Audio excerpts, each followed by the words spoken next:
make sure my microphone is turned on.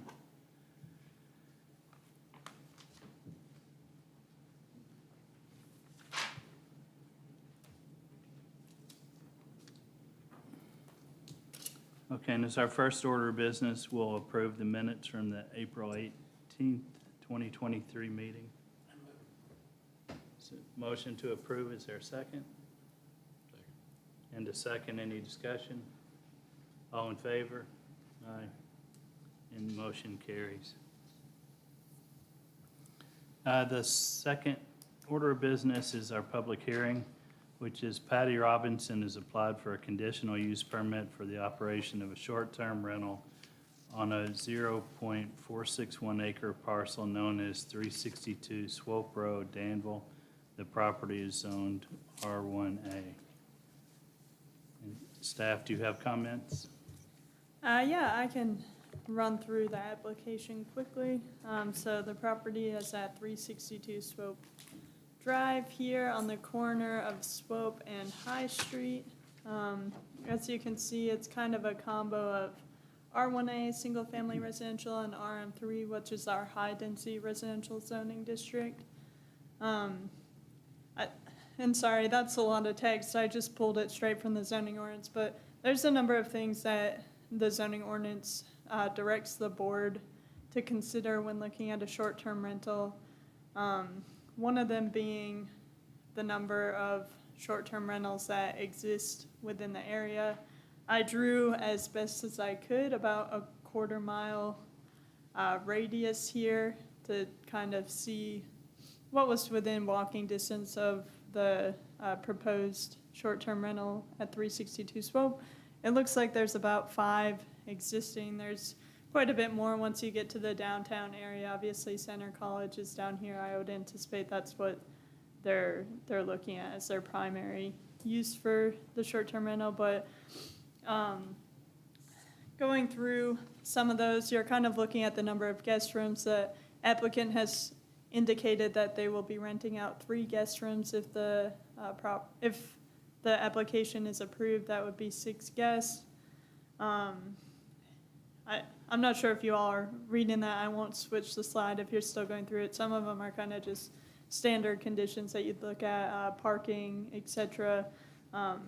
Based on the site plan, it does look like they would have sufficient parking for this proposed use. They are showing the screening requirement that we have for the driveway that would serve as the parking area.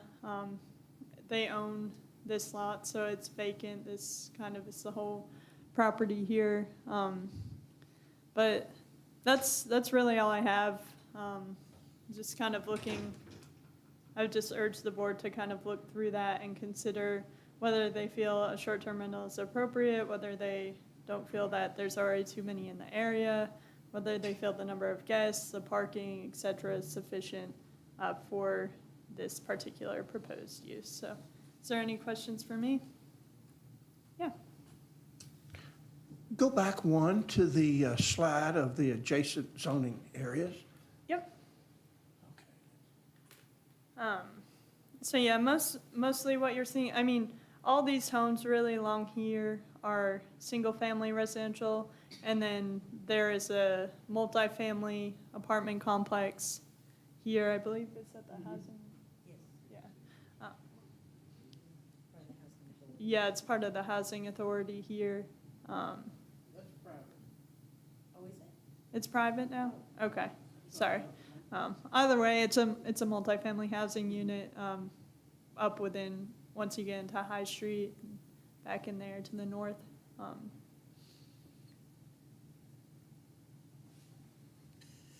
Did I understand you to say you thought the parking was sufficient?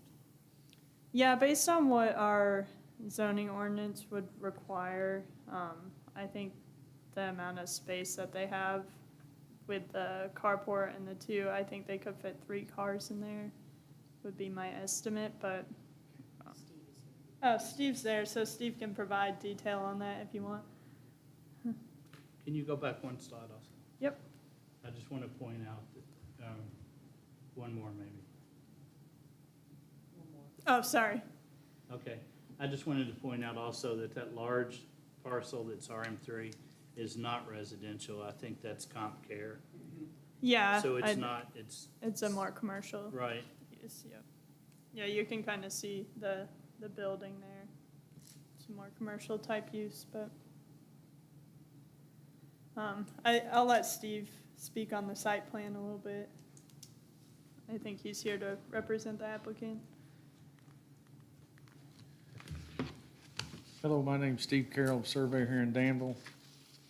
As far as the parking goes, I honestly believe there's probably room for 5 vehicles.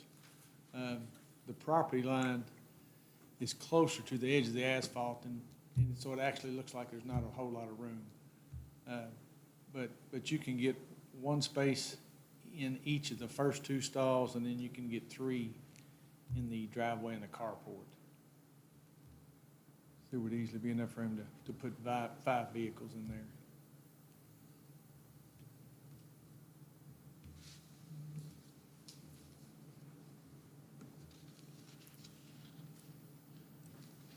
Okay. Does the board have any questions for staff? Question about screening. I've never quite understood. Screening is from the roadway or from the adjacent neighbor or from, from whom are we screening? The language on the screening requirement is very vague for this, so I think you could do it to your discretion. Steve and I had a conversation about it, and we basically said it would be appropriate for the neighboring property owner, with the headlights and things like that. Hopefully it would help prevent some of the light. But as far as from SWOPE, I'm just not really sure how you can screen the parking area. You could ask for more of a fence or landscaping in front of the home if you're interested in trying to screen it more from SWOPE. I'm just, with that, with the driveway being the parking area, I'm just not really sure how else you could configure it except to do it for the neighboring property owner. I mean, you could ask for it on the other side as well, but obviously they own all that area to the north of them, so. It's like screening a residential driveway. Yeah, it's, I don't know, so. The applicant did provide some conditions in their That's right, application. thank you. They agreed that it would be used as an Airbnb for no more than 6 months out of a year. The unit would be 3 bedrooms to house a maximum of 6 guests, as Michaela said. They will provide off-street parking with 3 spaces that will be screened by 5 to 6 evergreens to be planted 6 foot on center along the existing driveway. And the maximum rental term for this unit would be 29 days. Yep, and also that no additional lighting would be installed for the use.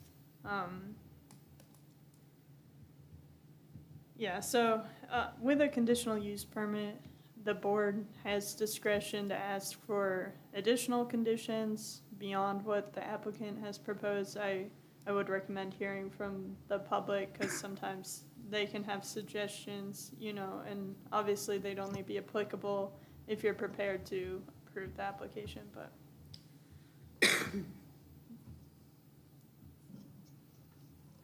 Any more questions for staff? Steve, are you here to represent the applicant, or is the Yes, applicant here? they're actually here as well. Okay, Mr. and Miss Robinson's here. okay. Would you all like to address the board? Or Steve can, and you're,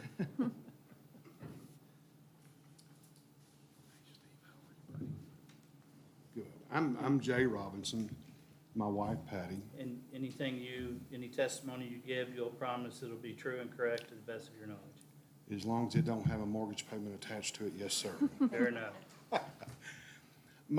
I guess one of the questions when Steve had told us about the screening aspect of this property, if you look at the front of the house, all you would be doing is cutting off a partial of that drive, and it does nothing for the sidewalk going over to the front door of the home.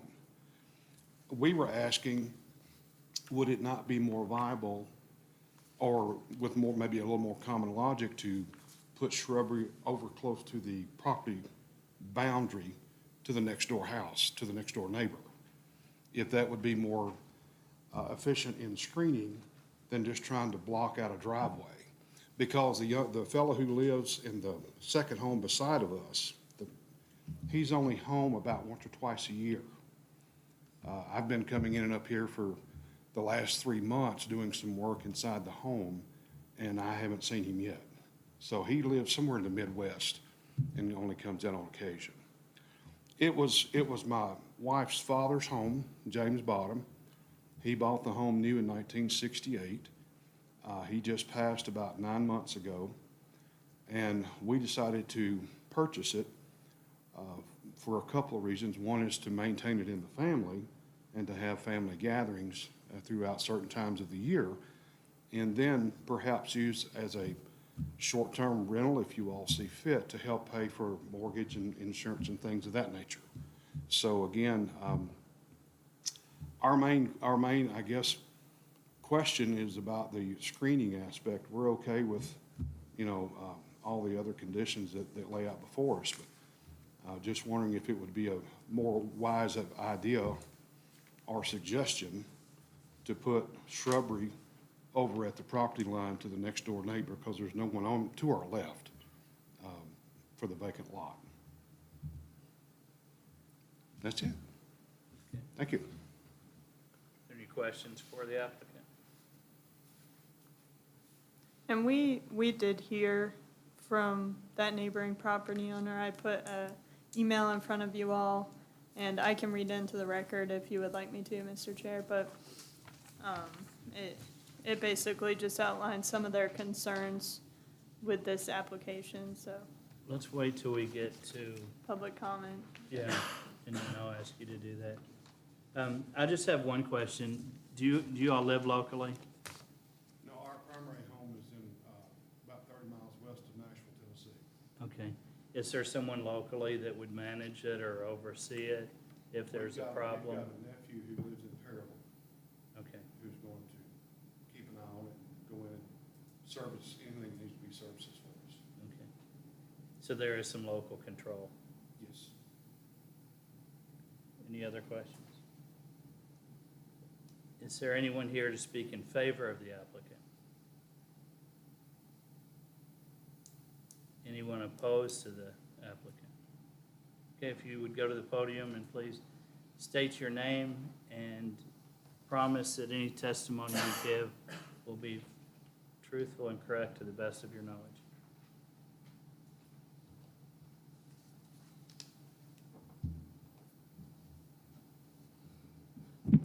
I'm Ann Ferguson, 645 Kings Mill Road, Danville. Do I have to? Just promise that your testimony will be true and correct to the best of your knowledge. Absolutely.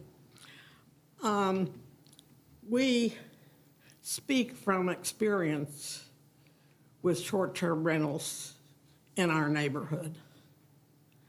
And as we discuss this proposal, we want to propose to you, the Board of Adjustments, that you declare a moratorium on short-term rental approvals until the comprehensive plan is approved again.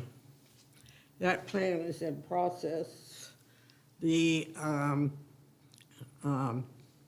contracts have been signed with the city and the county to revise the comprehensive plan. And as far as the comprehensive plan, it's better late than never. Every 5 years has turned into many more years. 3 years ago, in March, we received a short-term rental on our road. It's a quiet little road, not a whole lot of traffic. Some people live there year-round, some live there weekends and months and such. Our concern really is with the viability of neighborhoods. With a short-term rental in your neighborhood, you drive down the street and there are two cars. They're from Texas and Arizona. And they're here for the weekend, for a week. We don't know them. No one on our road knows them. The property is owned by a man who did live in Garrett County. I think he's living in Lexington now. And he has a manager who oversees that property. No one is on site when the rental people come in. No one comes. If you have a problem in the neighborhood, which we have had from time to time, your only option is to call the sheriff. You cannot call Airbnb and ask them to come and check on the property.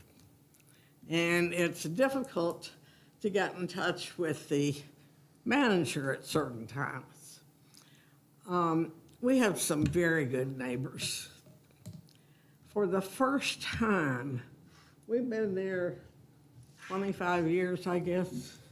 For the first time, there were signs on the property across the road from us, private property, do not park here. That's because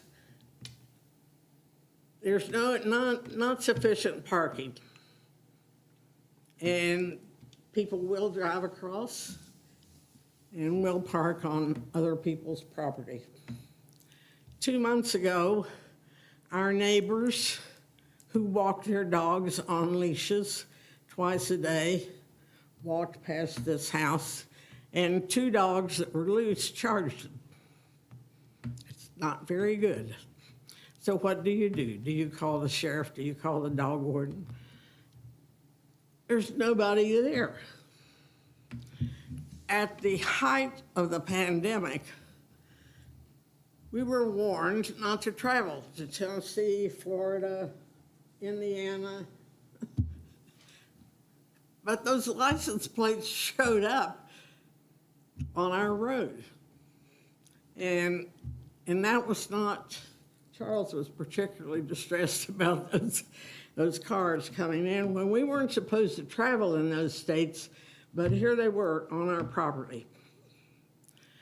I understand that short-term rentals serve a purpose.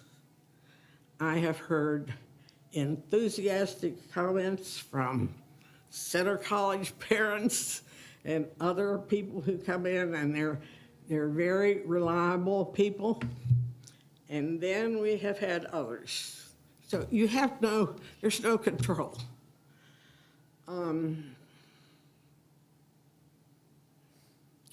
Let me see. Nope, I lost it. I'm sorry. Anyway, we appreciate very much the request for conditional use permit. That was difficult to get. 3 years ago, that was not part of the question. So you are considering the impact of short-term rentals on the neighborhoods. And we appreciate that very much. Thank you. Thank you.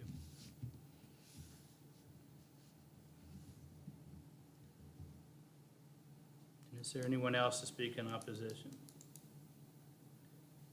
You'll have a chance for a rebuttal. Michaela, would you please read the letter into the record? Yep. As the property owners located at 358 Swope, which is right next door to the proposed rental, we object to the temporary or permanent use of it becoming a rental for bed and breakfast guests. The community is residential and should remain such. We do not want to see strangers in and out of a place so close to our house, which could devalue our property as well as have a spillover effect of the guests coming onto our property with trash, driveway blockage, noise, and any other nuisance that a commercial property may cause. We strongly urge you to reconsider allowing the home at 362 Swope being rezoned to rental, Airbnb status, or whatever commercial use the owner has planned. There should be enough commercial space in Danville to accommodate an Airbnb. Theodore and Arlevia Fields. Thank you. We did receive quite a few number of calls on this application. It seemed like most of the property owners were unable to attend due to health or age or whatnot. We encouraged them to send more letters, but this is the only one that we received, so, And those calls were in opposition? yes. Okay. And any in favor? I didn't get any, did you? No. Okay. Would the applicant like to offer any rebuttal to any of the testimony given? Okay. If you would please state your name also and promise that your testimony will be true and correct to the best of your knowledge. Yes, I promise. I'm Patty Robinson. I don't hear well, so if you speak to me, I may not hear you, even though I've got my hearing aids in. It still is not always clear, so I just want to give you that warning ahead of time. You know, I can appreciate your concerns, and I would probably have some of those same concerns too in my neighborhood. I'm going to be honest with you. My father and mother bought that well, I was 4 years old. Not trying to give away my age, but so that's kind of home to me, that property. My father lived here all those years, and he had a very good reputation, a very good name, and I would not dishonor his name in any way. I know one neighbor was afraid that I was going to rent to prostitutes and drug addicts, and I assured her that was not my intent, because also, besides my father's name and our name, we've got a lot of money that we are really investing in this property, and I don't want anyone that's going to come in and have wild, loud parties and tear up what I've done, the work that I have done. I hope to be here more than I rent it, because this is home, and I have a lot of family in this area, from here all the way to Marion County. My intent is in vetting the guest.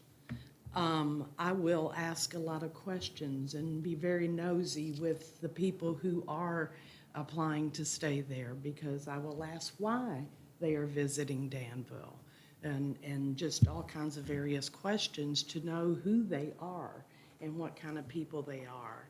And then my intent will be to go ahead and look at have they rented other short-term rentals from other people, and do they have reviews, because I will check those out. And if they don't have that, then I will look at social media on all aspects. I own my own business in Tennessee, so I'm real good at asking questions and being nosy about what kind of people I am going to hire. So I'm going to be just as nosy and just as thorough with whom I'm going to allow into my home. Yes, I do have family that will take any, if I need somebody there quickly, I've got that. Also, all of my neighbors around, I've given my phone number to personally and said if there's any problems, all you have to do is call me, because I will take the appropriate steps. You're not going to call a manager, you're going to talk to me. I'm also going to have cameras, not inside the home, which is really where I wanted to make sure it's okay, but that wouldn't be very good. So not inside the home, but outside the home. There's also noise boxes that I can buy that I'm contemplating, and it tells me the level of noise outside. I'm going to have strict rules, and here's the cutoff time. Here's your boundaries. Here's the parking boundaries. So I've made several plans in advance to keep down any problems. My family, we rent Airbnb every year in Destin, Florida. And so I've learned a lot through that. We make sure we leave everything clean, and we don't throw garbage all over the place. Pets, am I going to allow pets? I have pets. But they're, I'm, they're not gonna be allowed to be large pets if I do allow them, to be in my home. So I don't know if that helps, but that's my intent, and, I just hope you approve it, and I appreciate your time. Thank you. Any questions for the applicant? Michaela, I may have missed it. In your comments, did you say something about the applicant plans to only rent this some number of months a year? I don't see that in the. No, it's just 29 days out of a month. Okay. So no rental, they couldn't rent it out to one single person for a 3-month stint. That would not qualify as a short-term rental. That would, at that point, not require a conditional use permit. It would just be them renting out their home. So they put that stipulation, but that's what our ordinance stipulates as well, that, you know, it is a short term. maximum of 30 days to any one individual. Yeah. I thought I heard only 6 months of the year as well. I heard that too. Could the applicant speak to that? Well, I mean, I haven't said that it would just be 6 months out of the year. I don't know what it will be. Where did you get that? But yes, 2 to 30 days, anything after 29 days, it's like they're renting. Becomes a full time lease. From you, and then if there's an issue, you have to go through certain steps, whereas if it's short-term rental, you don't have to. I didn't include it as a condition because they didn't. So they listed it on their application, describing the conditional use permit request, but they did not list it under their proposed conditions, the 6 months out of the year. Did you read that as part of yours? Yeah. Okay. So, I mean, it's the board's discretion if they want to ask for that condition as well as.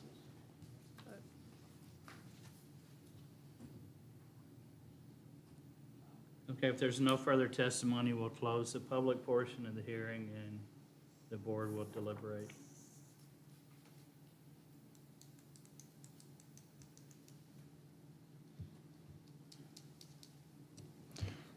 Have we talked about the effectiveness of the screening? The surveyor mentioned that. This is something I know nothing about. And I guess I agree with the applicant that the screening would be more effective on the property line rather than along the driveway. It would screen the activities rather than the parked cars. Would be my thought there. I would too. That don't make sense. Yeah, I agree that the screening would be a better service to the neighbor if it were near the property line than next to the driveway. So I certainly would be willing to accept that as a condition. I think we have a drawing of their existing proposal. It would behoove us to have a clear understanding of what we'd be asking for in lieu of this, covering the entire property line or a certain distance, or what is it that the Robinsons are willing to provide? Typically for common property line screening requirements, we would look at essentially a 10-foot buffer along this property line, and they would fill it in with either a fence or trees and shrubs, basically. I don't know if shrubs would do as much, so you'd probably be looking at like what they're proposing here, I think is an evergreen. Yeah, they're doing 5 bushes here, but they might want to look at trees, or are they kind of those bigger evergreen bushes that fill out and are taller? Arborvitae. Yeah, okay, something like that would be sufficient as well, but you're usually just looking to try and fill that gap, so you see a landscaping screen rather than that adjoining property, but. You said you had photos of the plants that you're looking at? Well, I was just gonna say, I had a photo, the tree in my dad's front yard and it's not like a tree with, it's got branches all the way to the bottom. It's more like a bush that grew into a tree. Okay. And you're pretty well covered. We was looking at the drive from where we parked in our Mhm. driveway yesterday, and I was like, I can't even really see this because the street Mm-hmm. got everything covered. Okay.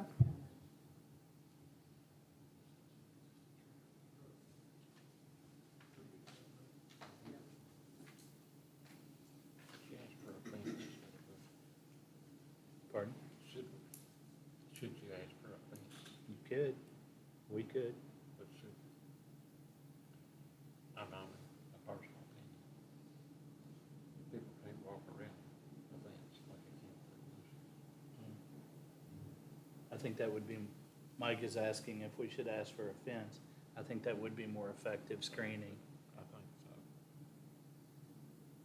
Yeah, so you can do a privacy fence up to the front of the building of, 6 feet or what have you. If it's over 7, they would need a building permit, but anything over 4 feet in the front would not be permitted. So they'd be looking at if you were looking to extend it all the way to Swope, it would have to be 4 foot once you get in front of the lot. So you could also look at a few bushes up there or something, something I like that there, but. Kind of think the back would be the more appropriate area. Yep. Would you all be amenable to a fence or? I didn't quite understand what you were asking. They're talking about for screening, looking at some type of privacy Okay. fence near the back to screen the backyard activities, Okay. rather than putting the bushes along the driveway here. Okay. Um, And let me ask, what is the setback line for putting up fences or shrubbery or trees? We don't have a setback line, it's just, it has to be on your property. Now that it's been surveyed, that should be pretty easy to know where the line is, but, Right. Well, Yep. and the reason I'm asking, of course, I mow the grass over there, and you've only got maybe 12 to 15 feet from the end of our home over to the next door neighbor's drive. mm-hmm, So again, I mean, we'll be glad to put something in the back, because there's a garage in the backyard. And we can, there's a little property on this side toward our neighbor. We're open for recommendations. I know with fencing, it may be a little more effective on the front end, but it's gonna be more maintenance, because it's gonna have to be painted or pressure washed or whatever the case may be, down the road. So, again, and I don't want to sound negative or sarcastic, but for a property that the fellow who owns it is only there once or twice, maybe 3 times a year, I'm not quite sure why all this is really that relevant, because we're not going to just open up our home to any and everybody that walks down the street. Does that make sense? We're putting thousands of dollars inside and outside of this home right now, and I'm not going to open up to allow just any and everybody. They'll have to go through a very thorough vetting process. Could you go back to the slide that shows the other short-term rentals in the neighborhood, please?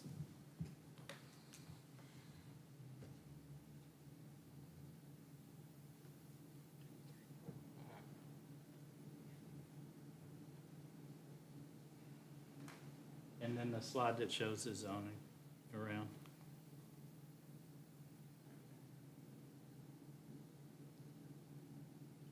So, I guess my thought for the board is, we've kind of set the precedent that we haven't allowed short-term rentals in residential neighborhoods, at all, and that's been pretty clear.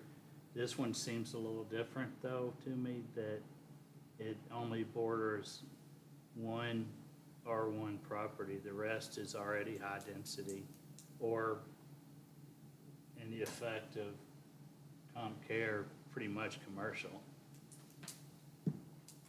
So I guess I would be more inclined to approve this one with adequate screening to the one neighbor who is R1. And also, is there what's the mechanism of enforcement? If we grant a conditional use and it becomes a problem, is there a revocation of conditional use? Yes, I can let Henry explain that, but yes. Yes, that would be complaint driven, probably. That's how it would come to staff's attention, but then we could call the applicant back before the board and have a second hearing with the possible penalty of revoking the conditional use permit. So it would be this board that issues it, this board that revokes it. Yes, sir. Yep. And also, conditional use permits do not run with the property, so you'd only be granting it to this property owner. If they were to sell at any point, the new property owner would have to come back before the board before they could use that property as a short-term rental.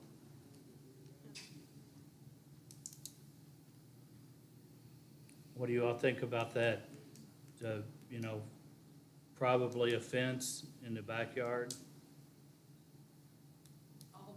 Well, what we're trying to determine in our minds, I mean, to what extent, what area needs to be fenced? Does it need to be all the way down that side, next to the next door neighbor's home? Or does it need to go from the back corner of our home, back to where the garage is, that encompasses the backyard? I guess that's what we're trying to figure out, is how much fencing are we talking about? Can you go back to the slide that shows the plat? I am just thinking about the neighbors that have a problem. My guess would be from here to here would be fenced. To screen. the house to the back of the garage. Right. To screen activity in the backyard. Because I would think most congregating at a house with 3 families or 3 couples would be probably in the backyard as opposed to the front. And as Michaela said, the fence in the front yard could only be 4 foot. And I would say you would want, how tall is a privacy fence? 6 or 8 It's feet? typically 6 feet. 6 feet. 6 feet. Yeah. And I'm speaking as me. I'm not speaking for the board, obviously. Bushes in the front, shrubs in the front would work. Yeah. I think as you outlined, from the back lot line to the back of the house would be sufficient. I will say that I do think, as ridiculous as it might seem, I do think that the bushes along the driveway also do serve a purpose of when cars are coming in and out to help The light abatement, yeah. help reduce that light pollution for the neighboring property owner as well. So it's just something to consider. I do tend to agree that the fence in the back would help screen from potential activity, but the bush can help screen for light pollution, so.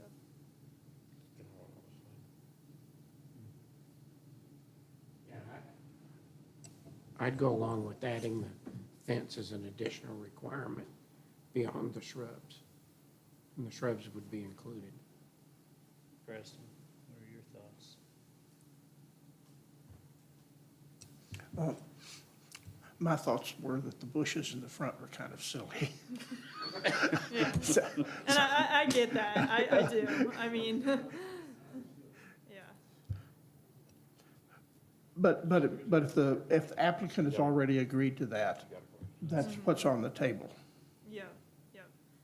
And I do know that headlights that's generally one of our bigger complaints, and so usually that's what you do to try and, yeah. Yeah. I don't know what other and- mechanism we could use for And I that, mean, so. the headlights would it be any different in this scenario than just a residential house? Maybe, maybe not. Yeah. Yeah, so. Yeah. Yeah. Yes. Yeah, I mean, if you all would like to argue that point, feel free. Yeah. Well, let me just say, I've been married to this young lady for 40 years, and I've been coming to this property for 40 years, at least 2 or 3 times a year. Most everyone who comes to visit even family come from this side of town. So they turn down slope, and then they're gonna turn right into the drive, okay? Those lights are gonna hit the vacant lot and the street out there, whatever the name of that street is. And that's where most of your headlight traffic is going. Very seldom do people come in from what I would consider the back way. But if you're backing out. Well, if you're backing out, But the tree in the front yard is gonna catch those lights, and that's not gonna go anywhere. right, So, right. The couple who complained with their letter lives on the other corner across the street. They don't live on the same side of No, the street. I think it's I this. think it's right next door. Yeah, Oh, is it? it's this Oh, okay. property, It's that- yeah. It's that property. Well, if we need to put a fence up in the back, I'm okay with that. The bushes in the front to me are needless, and they serve no purpose. Because we have trees already in the front yard that are pretty well developing, that hides quite a bit. And, I just think it'd be a waste of time and money. I'm okay with the vegetation as it is personally. My thought is the fence is a necessity.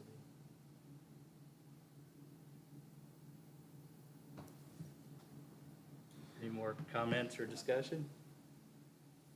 I agree with the chairman. So what we have in front of us is the 5 bushes that the applicant has proposed. And Mr. Comer, I understand you're asking for an additional privacy fence from the back of the house to the back of the lot. Correct.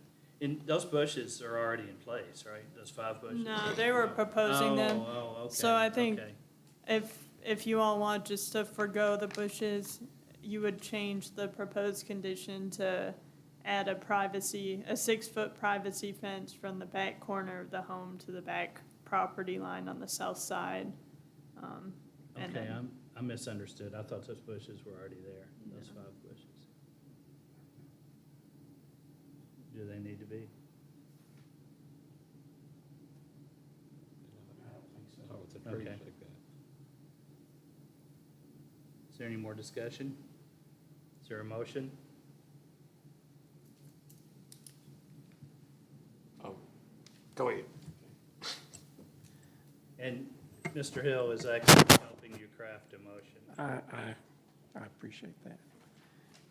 I would move approval of the conditional use permit with the condition of the fence from the back lot line to the back corner of the house, and excluding the bushes along the driveway. And I would, if I may add to it, that just for the record, that the conditional use, if there are complaints, it can come back before the board and be revoked. I agree with that. And we would refer to council. Henry? There is a canned motion in your report which provides for all of the specifically required findings, that there won't be any kind of detrimental uses. I would add these specific findings: that parking requirements are met, that the plans provide, as amended, for the required screening. The nearby land uses already include more intense multifamily and commercial uses, and this differentiates the application from prior residential zone Airbnbs. We adapt and incorporate the applicant's proposed conditions. The applicant will have on-site management by family living in Perryville. I think that's it. That's what you meant, Jim? That's it. That certainly is very close approximation, yes. Okay, we have a motion. Is there a second? A motion, a second. Preston, any further discussion? All in favor? Aye. And the motion carries unanimously. Thank you all. I do have a quick question about the fence. Do you want us to just put a straight 6-foot fence from the back of the house, over on the property line, or do you want us to branch it from the rear of the home across and then down? That's up to you. I'd say along the property line. I'd say on the property line probably too. That's what I would Is recommend. that feasible? Is there something more feasible than just No, I'm looking at the ease of mowing, to be able to mow the grass. Yeah. So Okay. if we have it on the property, again, we don't have setback requirement. I know in Tennessee, we have to stay 10 foot off of our property line, so, so we just put up a 6-foot fence from the back of the home back to the, where I think he's got the back marker back there beside the garage, so. Steve, what's your opinion on where the fence should be?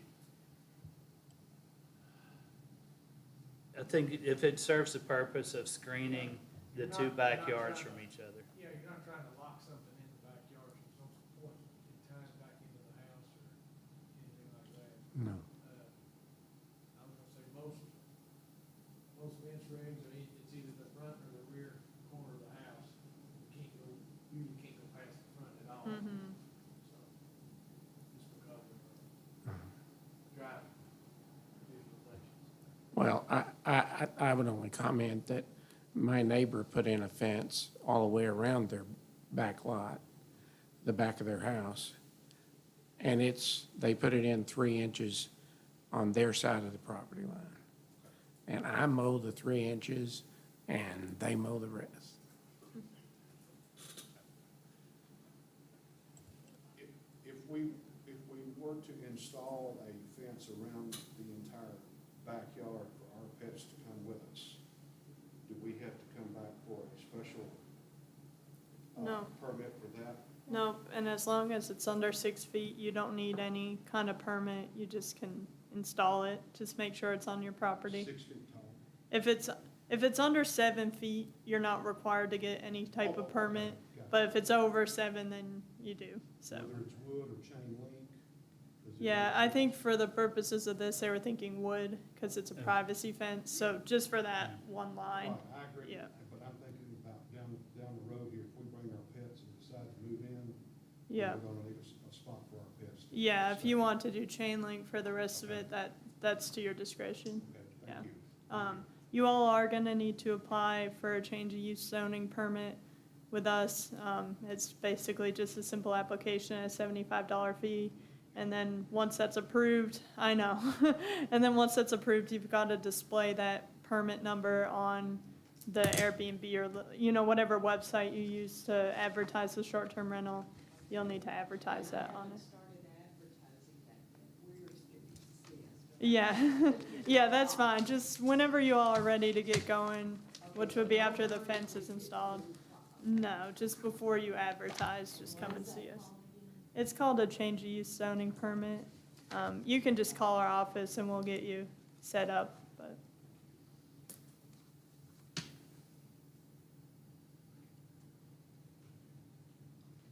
Okay, I think that concludes the public hearings.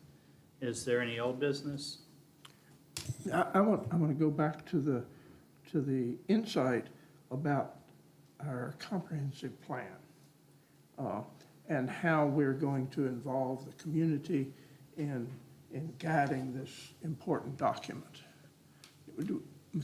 What's the timing and what's the process going to be on this? I know it has been much talked about and progress is slow, but we are meeting with the steering committee on June 7th. That's going to include all of the, judge, mayors, some of the planning commissioners, et cetera. And the goal is to outline when all of our public meetings are kind of our front-end visioning public engagement sessions will be for each of the jurisdictions and come up with kind of a schedule for the comp plan moving forward. So I really won't have much information until June 7th. So maybe at the next Board of Adjustment meeting, I can give you more information, but Follow-up, who's involved in the steering committee? It's Judge Bottom, Julie Wagner, who's the county administrator, Mayor Adkins, and Earl Coffey, who's the city manager for Danville, Josh Morgan, who's the city engineer, Mayor Douglas with Junction City, Mayor Miller with Paravel. He has one of the city commissioners with him as well. And then 2 planning commission members, Terry Mannon, who represents the city, and Tom Ruby, who represents the county.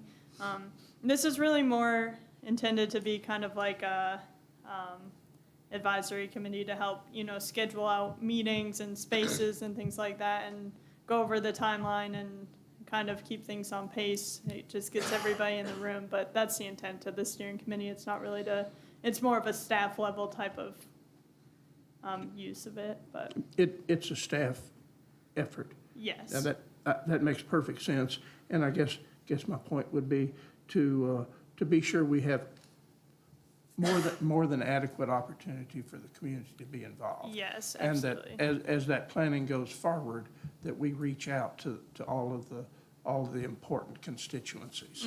Yeah, I think that's the goal. That's not what the intent of the steering committee is. It's more, just like you said, to be staff-driven, just to actually set up those opportunities so we can get that public input. And